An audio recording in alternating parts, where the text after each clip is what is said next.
السلام علیکم، welcome to my YouTube channel. تو آج کے اس ویڈیو میں ہم ٹیسٹنگ ٹولز اکوپمنٹ کا استعمال ووڈ چیزل یا لکڑی کے کام والی چھینی۔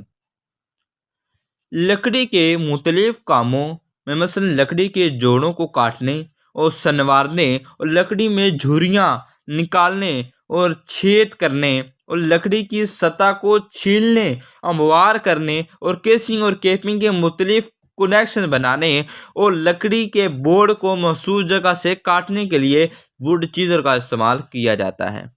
ووڈ چیزر کا بلیڈ ہائی کاربن سٹیل کا بنا ہوتا ہے جس کی ایک طرف سخت لکڑی کا دستہ چڑھا ہوتا ہے۔ یہ ہتھوڑے کی چوٹ کو برداشت کر سکے۔ بلیڈ کا منہ کافی تیز اور ایک طرح سے سلامی دار ہوتا ہے، سلامی بھی کہہ سکتے ہیں، جس کی وجہ سے ترچھی کٹائی کا کام آسان ہو جاتا ہے۔ ووڈ چیزر کا سائز اس کے بلیڈ کی چوڑائی سے لیا جاتا ہے۔ اب پڑھیں گے کولڈ چیزل یا لوہے کی چھینی۔ فولاد کی بنی ہوئی اس چھینی کا منہ چپٹا ہوتا ہے یعنی فلیٹ ہوتا ہے۔ اسے دیواروں میں سوراخ کرنے اور جھریاں ڈالنے کے لیے علاوہ لوہا کاٹنے کے لیے بھی استعمال کیا جاتا ہے۔ لوہے کی اس چھینی کو بائیں ہاتھ میں پکڑ کر دائیں ہاتھ سے اس کے گول حصے پر ہتھوڑے کے ساتھ ضرب لگائی جاتی ہے۔ یہ چھینیاں عام طور پر 15 سے 25 ملی میٹر کے سائز تک دستیاب ہوتی ہیں۔ لوہا کاٹنے والی آری جسے ہم کہتے ہیں ہیکسا، یہ آری کنڈیوٹ پائپوں یعنی جی آئی پائپوں اور نرم لوہے کی چادروں اور مختلف سائزوں کے کابلوں کو کاٹنے کے لیے استعمال کی جاتی ہے۔ اس آری کا ایک حصہ جس کے ساتھ لوہے کا دستہ لگا ہوتا ہے یعنی وہ فریم کہلاتا ہے۔ اس کا دوسرا کاٹنے والا حصہ بلیڈ کہلاتا ہے جو فریم کے درمیان والی خالی جگہ پر لگا ہوا یا کسا ہوتا ہے۔ اس کے بلیڈ عموماً 150 ملی میٹر یعنی 6 سے 6 انچ کہتے ہیں، ایک 8 انچ ہوتا ہے، ایک 10 انچ اور ایک 12 انچ کی لمبائیوں میں ملتے ہیں۔ بلیڈ کی چوڑائی تقریباً 13 ملی میٹر ہوتی ہے۔ بلیڈ لگانے کے لیے فکسڈ اور ایڈجسٹیبل دو قسموں کے فریموں والی آریاں ملتی ہیں۔ ایڈجسٹیبل فریم کے سائز کو بلیڈ کے سائز کے مطابق کم یا زیادہ کیا جا سکتا ہے، جبکہ فکسڈ فریم والی آری کے فریم کے سائزوں کو بلیڈ کے سائز کے مطابق تبدیل نہیں کیا جا سکتا۔ کام کے دوران ان بلیڈ ٹوٹ جائے یا ناکارہ ہو جائے تو آری فریم کے ساتھ لگے ہوئے فلائی ونگ نٹ کو کھول کر بلیڈ کو آسانی سے تبدیل کیا جا سکتا ہے۔ آری کا استعمال کرتے ہوئے بلیڈ ڈھیلا نہیں ہونا چاہیے۔ لکڑی کاٹنے کی آری جسے ہم ووڈ سا کہتے ہیں۔ لکڑی کے بورڈ، بلاکس، لکڑی کی کیسنگ، کیپنگ اور بیٹروں کو کاٹنے کے علاوہ ان کے جوڑ اور لکڑی کے متعدد اشیاء کو کاٹنے کے لیے لکڑی کی آری جسے ہم ووڈ سا کو استعمال کیا جاتا ہے۔ یہ آری عمدہ لچکدار فولاد کی بنی ہوتی ہے۔ اس کا دستہ لکڑی کا بنا ہوتا ہے۔ اس آری کا عام سائز 30 سم یعنی 12 انچ ہوتا ہے۔ اسے لکڑی پر عموماً 90 درجے پر رکھ کر چلایا جاتا ہے۔ کی ہول سا یہ کیا ہے؟ لکڑی میں چھوٹے چھوٹے سوراخوں کو کاٹنے اور تنگ سوراخوں کو صاف کرنے کے لیے استعمال کی جانے والی آری کی ہول سا کہلاتی ہے۔ یہ نوکدار آری دراصل وہاں استعمال کی جاتی ہے جہاں پر جگہ تنگ ہوتی ہے۔ اس آری کا جو سا بلیڈ ہے وہ بہت پتلا اور چوڑائی میں نسبتاً چھوٹا ہوتا ہے اور فلائنگ ونگ نٹ کے ذریعے آری کے دستے کے ساتھ لگا ہوتا ہے۔ اس طرح بلیڈ کے ٹوٹنے پر آسانی سے تبدیل کیا جا سکتا ہے۔ اب ہمارے پاس جو ہمیں ہماری روزمرہ زندگی میں نظر بھی آتا ہے وہ ہے ہتھوڑا۔ کام کرنے کے دوران ان کسی چیز پر چوٹ لگنے کی چھینی کے ساتھ استعمال کر کے دیواروں میں سوراخ نکالنے اور جھریاں بنانے کے لیے لکڑی کے جوڑوں کو مضبوط بنانے اور نوکدار سروں کو سیدھا کرنے میں مختلف اشیاء کی فٹنگ کرنے اور کلوں کو لگانے اور دھاتی پتریاں یعنی باریک چادریں کی شکل دینے اور مختلف مکینیکی کاموں کو سر انجام دینے کے لیے ہتھوڑے کو استعمال کیا جاتا ہے۔ ہتھوڑے کا سرا لوہے کا اور اس کا دستہ لکڑی کا ہوتا ہے اور برقی ورک شاپ میں عام استعمال ہونے والا ہتھوڑا بال پین ہتھوڑا بھی ہوتا ہے۔ اس ہتھوڑے کو یہ نام اس لیے دیا گیا ہے کہ کیونکہ اس کا اوپر والا سرا بال کی مانند گول ہوتا ہے اور اس کا سائز وزن کے لحاظ سے ہوتا ہے اور مرمت کے مختلف کاموں کے لیے یہ 225 گرام نصف پاؤنڈ وزن کا بال پین ہیمر سب سے زیادہ استعمال ہوتا ہے۔ اب کیل اکھاڑنے والی ہتھوڑی کون سی ہے وہ بھی ہم نے اپنی روزمرہ میں زندگی میں دیکھی ہوگی۔ اس ہتھوڑی کو لکڑی میں لگے ہوئے کیل اکھاڑنے کے لیے استعمال کیا جاتا ہے۔ کیل لگانے اور اکھاڑنے کی خوبی کی وجہ سے اسے نیل پولر یا کلا ہیمر کے مختلف ناموں سے بھی پکارا جاتا ہے۔ اس ہتھوڑی کے ذریعے کیل کو پکڑنے کے لیے اور ہتھوڑی کے فولادی گول منہ کے اندر ایک جھری سی بنی ہوتی ہے جس میں کیل کو پھنسا کر باہر کھینچ لیا جاتا ہے۔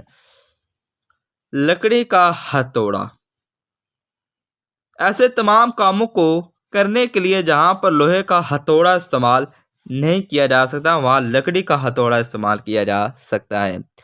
فنی زبان میں لکڑی کے ہتھوڑے کو میلٹ کہتے ہیں اور سخت لکڑی کا بنا ہوا یہ گول ہتھوڑا ہوتا ہے جس کے ذریعے ووڈ چیزل اور کنڈکٹنگ ٹول پر ضرب لگائی جاتی ہے۔ اس کے علاوہ اس کی مدد سے شیٹ میٹل ورک اور موٹر وائنڈنگ کوائلز کو اسٹیٹر میں ڈالنے کے بعد اپنی جگہ پر بٹھانے اور کاپر کی تاروں کو بھی ہموار کیا جاتا ہے۔ یہ ہتھوڑا وزن میں ہلکا ہوتا ہے۔ اس کی خوبی یہ ہے اس کی ضرب سے نشان نہیں پڑتا۔ لکڑی کے ہتھوڑے کاموں کے لیے اب پلاسٹر کا ہتھوڑا بھی استعمال کیا جا رہا ہے۔ جیسے ریتی کسی دھاتی کنڈیوٹ پائپ یا کسی دھاتی چیزوں کی کٹائی کے بعد اس کے تیز اور بے ترتیب کناروں کو رگڑ کر ہموار کرنے اور صاف کرنے اور فالتو دھات کو ہٹانے کے لیے ریتی استعمال کی جاتی ہے۔ ڈائی تیار کرنے اور ماڈل بنانے اور چیزوں کی تیاری میں ریتی کا اہم کردار ادا کرتی ہے۔ یہ ہائی کاربن اسٹیل کی بنی ہوتی ہے۔ ریتی کے ایک سرے پر لکڑی کا ایک دستہ لگا ہوتا ہے اور اس کے بلیڈ پر اس کی باڈی پر مختلف زاویوں پر سنگل کٹ اور ڈبل کٹ ترتیب میں ترچھے دندانے بنے ہوتے ہیں۔ دندانوں کے لحاظ سے ریتی پتلی اور موٹی تصور ہوتی ہے۔ سنگل کٹائی والی ریتی عموماً دھاتی سطح کو ہموار کرنے اور کناروں کو تیز کرنے اور نرم مٹیریل کو رگڑنے کے لیے بھی استعمال کی جاتی ہے۔ دوہری کٹائی والی ریتی کام تیزی سے انجام دینے کے بطور عام استعمال ہوتی ہے۔ ریتی کا سائز کا تعین اس کی لمبائی سے ہوتا ہے۔ ریتی اس کی لمبائی میں شامل نہیں ہوتی۔ ریتیوں کے سائز 10 سم سے 45 سم تک ہوتے ہیں اور یہ گول چپٹی نیم گول وغیرہ شکل میں دستیاب ہوتی ہیں۔ ریتی کو استعمال کرتے وقت ان باتوں کو لازمی آپ ذہن نشین رکھ لیں۔ ریتی کا دستہ اچھی طرح لگا کر استعمال کرنا چاہیے۔ ریتی کو ریتی برش کے ساتھ دندانوں کے رخ لازمی صاف کریں۔ ریتیوں کو ایک دوسرے پر یا دوسرے اوزاروں پر ہرگز نہ رکھیں بلکہ ہر ریتی کو علیحدہ رکھیں۔ استعمال کے دوران ان وقتاً فوقتاً ریتی کے دندانوں پر عام چک رگڑیں تاکہ دھات کے چھوٹے ذرات ان میں نہ پھنس جائیں۔ ریتی کے ہتھوڑے کے طور پر ہرگز استعمال نہ کریں۔ ایسا کرنے سے ریتی کے ٹوٹنے اور اس کے دندانے خراب ہونے کا خطرہ ہوتا ہے۔ ریمر کیا ہے؟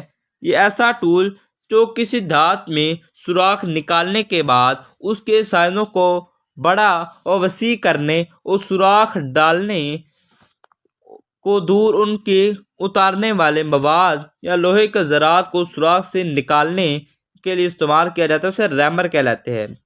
یہ دھاتی کنڈیور پائپ کو آری سے کاٹنے کے بعد اس کے تیز کناروں کو ریمر سے ہموار بھی کیا جاتا ہے۔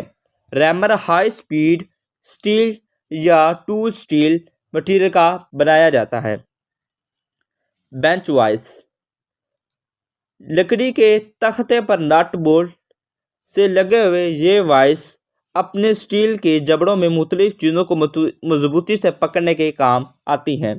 اس وائس کے دو مضبوط جبڑے ہوتے ہیں جن میں سے ایک جبڑا فکس ہوتا ہے جبکہ دوسرا جبڑا متحرک ہوتا ہے جسے وائس کے ساتھ لگے ہوئے ہینڈل کے ذریعے آگے پیچھے کیا جا سکتا ہے۔ دونوں جبڑوں پر جھریاں بنی ہوتی ہیں تاکہ ان کے اندر ٹائٹ کی گئی چیز بالکل ہل نہ سکے۔ جبڑوں کے اندر ٹائٹ کی گئی چیز کو نشانات پڑنے سے بچنے کے لیے اکثر اوقات بانگ کے جبڑوں پر تانبے یا ایلومینیم کے شیشے کے بنے ہوئے ڈھکنے چڑھا دیے جاتے ہیں۔ بانگ کے سائز کا تعین اس کے جبڑوں کی لمبائی سے کیا جاتا ہے۔ اس قسم کی بانگ میں زیادہ تر مختلف کنڈیور پائپوں کو مضبوطی سے باندھ کر کاٹا جاتا ہے۔ ان کے کناروں پر چوڑیاں ڈالی جاتی ہیں۔ اس کے علاوہ لوہے اور پلاسٹک کی مختلف چیزوں کو اس میں باندھ کر کھولا کسا جاتا ہے۔ پائپ وائس کیا ہے؟ پلاسٹک یا لوہے کے پائپوں کو کاٹنے یا اس کے کناروں پر چوڑیاں ڈالنے کی غرض سے انہیں مضبوطی سے پکڑنے یا باندھنے کے لیے پائپ وائس استعمال کیا جاتا ہے، جو عام طور پر ایک مضبوط لکڑی کے میز پر لوہے اور سٹینڈ پر لگے ہوئے پائپ وائس کے درمیانی حصے میں اس میں جھریاں بنی ہوتی ہیں، اسے جبڑے کہتے ہیں۔ اس کا نچلا حصہ ساکن ہوتا ہے جبکہ اوپر والا جبڑا متحرک ہوتا ہے۔ اس کے اوپر لگے ہوئے دستے کے ذریعے عمودی سمت میں اوپر یا نیچے کر کے پائپ وائس کو نکالا جاتا ہے۔ پائپ وائس میں کسا جاتا ہے۔ جس پائپ کو کاٹنا ہوتا ہے جس پائپ میں جھریاں بھی ڈالنی ہوتی ہیں ان دونوں جبڑوں کو مضبوطی سے کس دیا جاتا ہے۔ پائپ وائس پائپ سلاخ کو چاروں طرف سے پکڑ لیتا ہے اور کس دیتا ہے، اس لیے وہ بالکل گھوم نہیں سکتا۔ اس طرح آسانی سے پائپ کو کاٹا اور اس پر چوڑیاں بنائی جا سکتی ہیں۔ پائپ کٹر کنڈیور پائپ کو کاٹنے کے لیے پائپ کٹر استعمال کیا جاتا ہے۔ یہ جبڑے اور دستی پر مشتمل ہوتا ہے۔ اس کے جبڑے میں 3 عدد تھالی نما کٹر لگی ہوتی ہیں۔ پائپ کٹر کو پائپ پر لگانے کے بعد ہر چکر کے بعد اسے مزید کس دیا جاتا ہے جہاں تک کہ پائپ کٹ جاتا ہے۔ وہ یاد رہے اس ٹول سے پائپ کو کاٹنے سے پائپ کے سرے تیز ہو جاتے ہیں اور جو وائس کی انسولیشن کو خراب کرتے ہیں۔ اس نقص کو ریمر کے استعمال سے بھی دور کیا جاتا ہے۔ آئی ہوپ اگر آپ کو یہ میری ویڈیو پسند آئی ہو تو میرے چینل کو لازمی سے سبسکرائب کریں اور اس ویڈیو کو لازمی سے لائک کریں تاکہ میرے چینل پر ہر آنے والی ویڈیو آپ تک پہنچ سکے۔ اوکے، اللہ حافظ، نیکسٹ ویڈیو میں ملیں گے۔